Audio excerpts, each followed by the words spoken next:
Salam, hər birinizi xoş gördük. Bugün sizin bizimlə paylaşdığınız çox vacib bir mənbənin dərinliklərini inəcək. Söhbət Mir Musa Aşiminin 2022-ci ilin noyabrında yazdığı "Tarixin təkrar olmasına yol verməyək" başlıqlı məqaləsindən gedir. Məqsədimiz də çox aydındır. İrandakı o hadisələr fonunda müəllifin Cənubi Azərbaycan türkləri üçün səsləndirdiyi tarixi xəbərdarlığı anlamaq. Gəlin elə birbaşa mətnin, necə deyim, ürəyə sancılan bir cümləsi ilə başlayaq. Müəllif deyir ki, duyğulara qatılıb rejimin devrilməsi nəyin bahasına olur olsun demək, sanki 1978-ci ildə Pəhləvi hökumətini devirmək və Ruhullah Xumeyninin iqtidara gəlməsini xatırladır. Bu çox güclü bir başlanğıcdır. Həqiqətən də, bu sitat elə bil ki, bütün müzakirəmizin açar nöqtəsidir. Müəllif burada çox soyuq bir həqiqəti üzümüzə vurur. Dəyişiklik arzusu başqa şeydir, o dəyişikliyin nəticələri tamamilə başqa bir şey. Axı 1978-də də insanlar daha yaxşı bir gələcək üçün küçələrə çıxmışdı. Şah zülmündən qurtulmaq istəyirdilər. Amma nə oldu nəticə? Daha sərt, daha totalitar bir rejim gəldi. Haşiminin də xəbərdarlığı məhz budur. Yəni emosiyalarla atılan addımlar tarixin ən acı səhvlərini təkrarlamaq riski daşıyır. Sanki deyir ki, bir dəfə yandıq, eyni alova ikinci dəfə atılmayaq. Elədir. Gəlin bu tarixi təkrarlamaq təhlükəsini biraz da açaq. Müəllif özü də qəbul edir ki, mövcud İran İslam hökuməti qeyri-demokratikdir, heç kim onun qalmasını istəmir. Amma əsl məsələ o nəyin bahasına olursa olsun ifadəsində gizlənib. Burada məni düşündürən odur ki, müəllif təkcə hakimiyyətə deyil, həm də müxalifətə şübhə ilə yanaşır. Bu çox kritik bir məqamdır, baxın. Çünki müəllifə görə təhlükə təkcə mövcud rejim deyil, həm də onun yerinə gəlməyə hazırlaşan qüvvələrdir. O, bu qüvvələri konkret adlandırır. Paniranistlər və səltənətçilər. Gəlin bunları sizin üçün biraz aydınlaşdıraq. Səltənətçilər, yəni adından da göründüyü kimi, devrilmiş Pəhləvi rejimini, şahlığı bərpa etmək istəyənlərdir. Paniranistlər isə daha geniş bir ideologiyadır. Onlar İran coğrafiyasında yaşayan bütün fərqli xalqları, yəni türkləri, kürdləri, ərəbləri vahid bir fars kimliyi altında əritməyi hədəfləyirlər. Deməli. Yəni, müəllifin arqumenti odur ki, bu qruplar üçün dəyişiklik sadəcə idarəçinin adının dəyişməsidir. Pəhləvi və ya Xomeyni, fərq etməz. Amma sistemin özü o fars dominantlığına əsaslanan mərkəzçi dövlət toxunulmaz qalmalıdır. Aydındır. Deməli, əsas qorxu bir zülmü başqa bir zülmlə əvəz etməkdir. Bəlkə də daha müasir görünüşlü, daha, belə deyək, qərbli qablaşdırmada, amma mahiyyətcə eyni siyasəti yürüdən bir sistemlə. Bu, həqiqətən çox dərin bir dilemmadır və bu dilemma məni mətnin bəlkə də ən kəskin, ən çox səs-küy yaradacaq cümləsinə gətirir. Müəllif birbaşa deyir, bugün İranda sistem dəyişməkdə daha biz Azərbaycan türklərinin öndə getməsi zəruri deyil. Açığı bunu ilk oxuyanda adam bir anlıq duruxur, sanki bir məsuliyyətdən qaçmaq, bir passivlik çağırışı kimi gəlir. Amma yəqin ki, bu cümlənin arxasında çox böyük bir tarixi yük var, elə deyilmi? Tamamilə. Bu, passivlikdən daha çox 100 illik bir təcrübənin, bir acının yekunudur. Müəllif bu cümləni belə deyək, havadan atmır, arxasını tarixi faktlarla doldurur. O, Azərbaycan türklərinin İran tarixindəki inqilabi hərəkatlarda necə həmişə öndə getdiyini, amma sonunda necə xəyanətə uğradığını bir-bir sadalayır. Bu, əslində bir faciə zənciridir. Gəlin o zəncirin halqalarına birlikdə baxaq. Bəli, bu çox vacibdir. Çünki bu adlar çoxumuz üçün sadəcə dərsliklərdən tanıdığımız hadisələrdir. Amma müəllif onları canlı bir yaddaş kimi təqdim edir. Məhz elə. Birinci halqa. 1906. Məşrutiyyət inqilabı. Məqsəd nə idi? Bütün İrana qanun, konstitusiya gətirmək. Bu hərəkatın ürəyi harada döyünürdü? Təbrizdə. Səttar xan, Bağır xan kim idi? Azərbaycan türkləri. Nəticə? İnqilab qalib gəldi, amma sonra elə həmin demokrat fars millətçiləri Təbrizi topa tutdu. Liderlər ya öldürüldü, ya da təcrid edildi. Qanı Azərbaycanlı tökdü, ölən Azərbaycanlı oldu, amma bəhrəsini başqaları gördü. Tamamilə. İkinci halqa. 1920.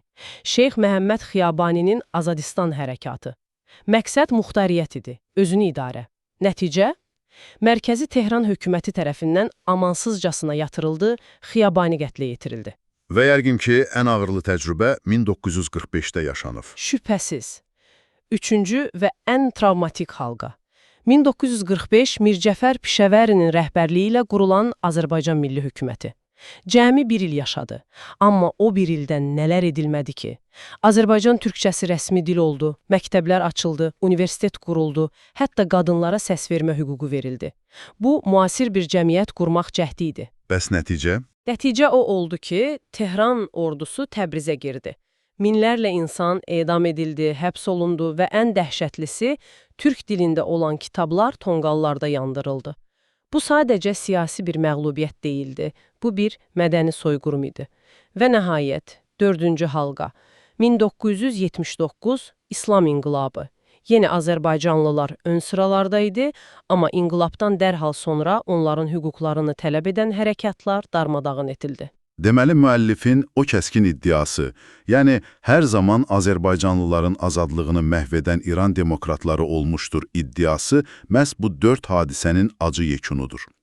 İndi qanı Azərbaycanlı tökdü, ölən Azərbaycanlı oldu cümləsi daha aydın anlaşılır. Bu bir şüar deyil, bu tarixi bir hökmdür. Amma müəllif təkcə xarici düşmənləri günahlandırmır, elə deyilmi? Onun manqurtlar adlandırdığı bir qrup da var. Bəli, bu da məsələnin digər tərəfidir. O, tənqidi içəriyə də yönəldir. Manqurtlar dedikləri öz milli kimliyini unutmuş, yəni fars mədəniyyətinə və ideologiyasına o qədər qapılıb ki, öz xalqının mənafeyinə qarşı çıxan Azərbaycanlılardır. Müəllifə görə, bu daxili eroziya ən az xarici təzyiq qədər təhlükəlidir. Bu, bir növ sistemin təkcə zorla deyil, həm də yumşaq güclə, assimilyasiya ilə necə işlədiyini göstərir. Bu həqiqətən də çox ağır bir mirasdır.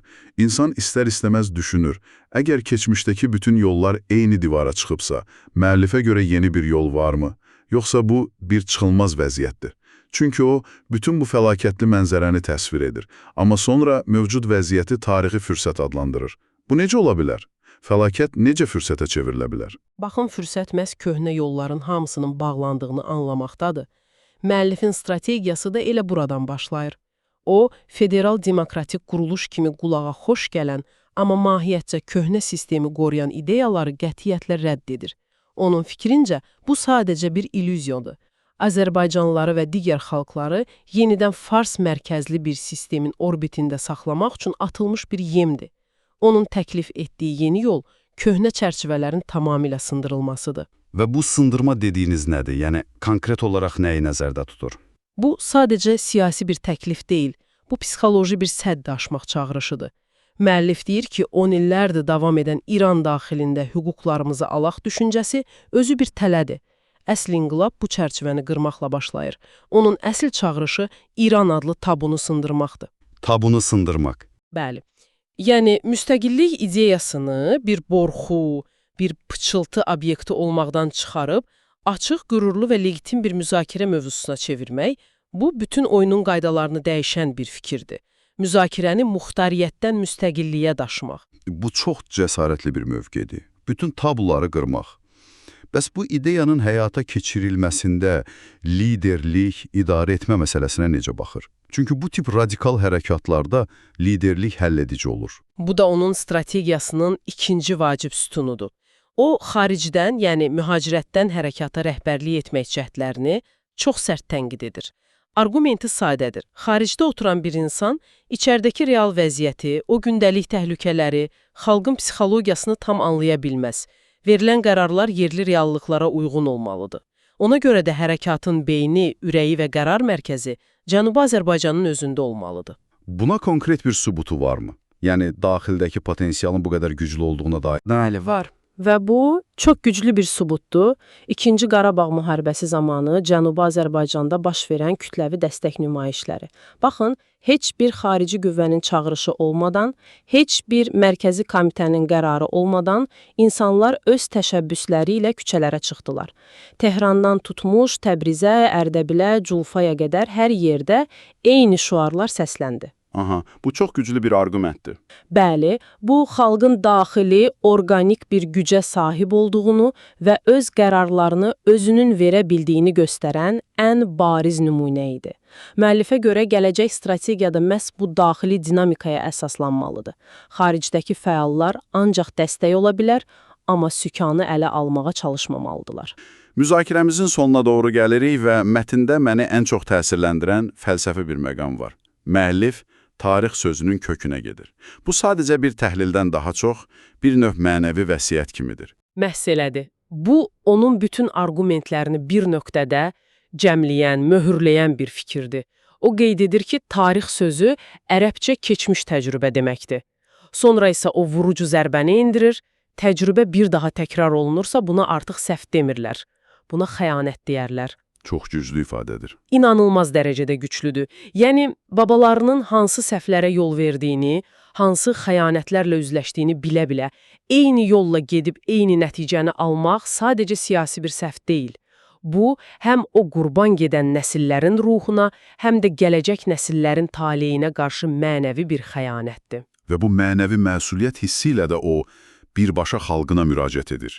Sonda dediyi o aman da əziz millətim, bu dəfə bir yanlışlıq etməyək və belə bir tarixi şansı əldən buraxmayaq cümləsi artıq sadəcə bir çağırış deyil, bir yalvarışdır.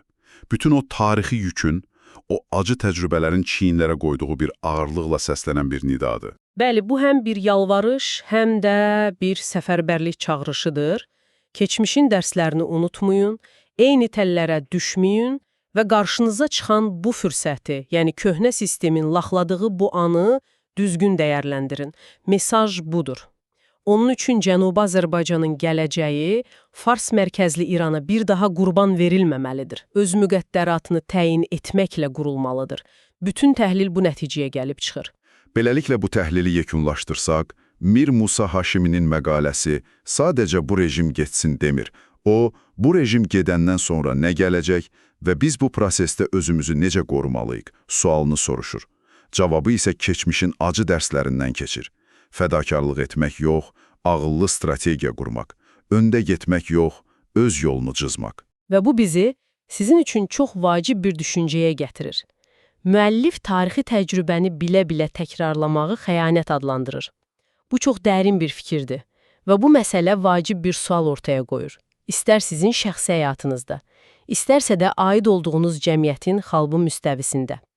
Hansı təcrübənin, hansı tarixi sərfin təkrarı sizin üçün ən böyük xəyanət sayılardı? Hansı döngəni bir daha təkrarlamaq bağışlanmaz olardı? Bu üzərində düşünməyə dəyər bir sualdır. Həqiqətən də çox düşündürücü bir sual.